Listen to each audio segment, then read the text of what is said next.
Bom dia, pessoal. E aí, como é que vocês estão? Vamos lá, né? Eu tô aqui só para tirar uma leve dúvida, uma dúvida muito pontual sobre os repertórios socioculturais e como fazer uma contextualização. Sobre a pertinência do repertório a gente já falou, ou seja, você deve tentar ao máximo apresentar repertórios que tenham a ver com a temática, né? Que tenham uma relação direta. Mas às vezes não é possível fazer isso. Se não for possível, aí você faz o que você conseguir.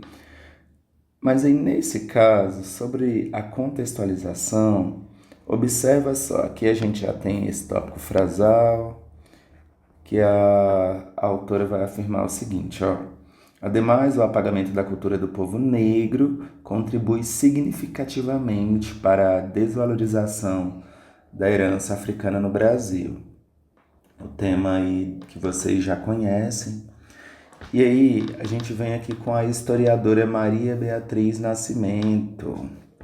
E aí, o que se diz? Observa o detalhamento que se dá sobre ela. Maria Beatriz, que aliou militância no movimento negro e vida acadêmica. A gente tem então aí um dado sobre a autora, ou seja, o que o INEP, o que os corretores na verdade vão entender? Que você não está apenas jogando o repertório ali. Você sabe que ela é reconhecida, por exemplo, pelos seus estudos sobre as formações dos quilombos no Brasil e pelo seu ativismo político antirracista. Beleza, eu fiz uma contextualização sobre a autora. Agora, eu não falo apenas da ideia dela, eu contextualizo. O que vem a seguir? Observa só o que a pessoa faz.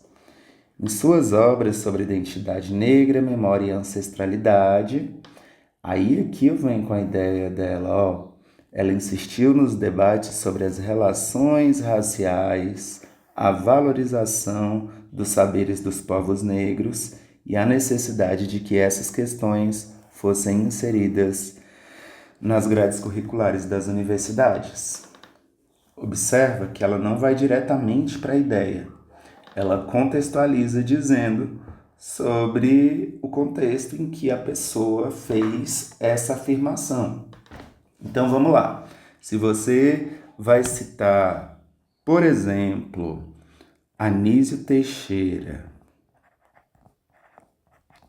observa, faz uma pesquisa, como eu já falei para vocês, qual é o contexto em que ele vai abordar as ideias dele. É no século XIX? É no século XX? A gente sabe que é no século XX, né? Que ele está ali mais ou menos em 1937, que ele faz algumas produções. E aí, nesse contexto, a gente sabe que a educação ela não era gratuita, não era educação para todos. A gente tinha uma educação principalmente tradicional. Havia uma desigualdade também de acesso desigual. Então, veja bem, o que você pode afirmar lá?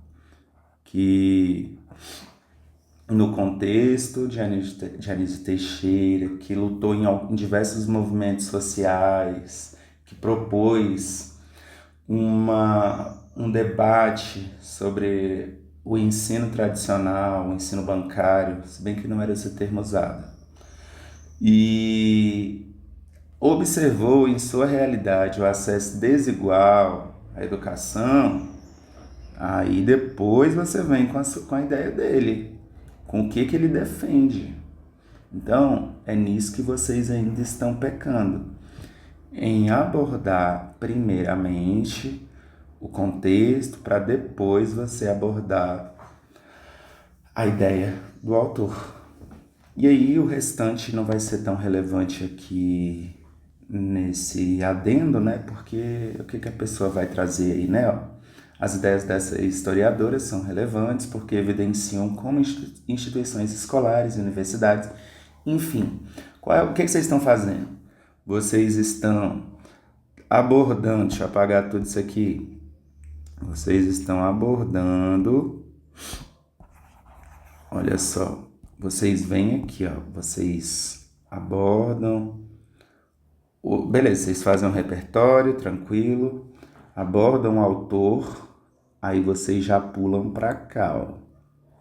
Vocês colocam a história, se fosse nas redações de vocês. A historiadora Maria Beatriz Nascimento insistiu nos debates sobre as relações raciais e tal, tal, tal.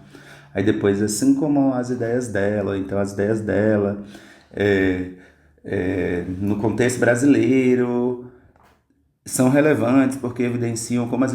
Entende? Então veja só o que está faltando aí. Então, novamente, contextualizar, dizer aí quando foi, por quê, em que contexto que se fez aquela afirmação. Algo que pode ser resolvido com a breve pesquisa.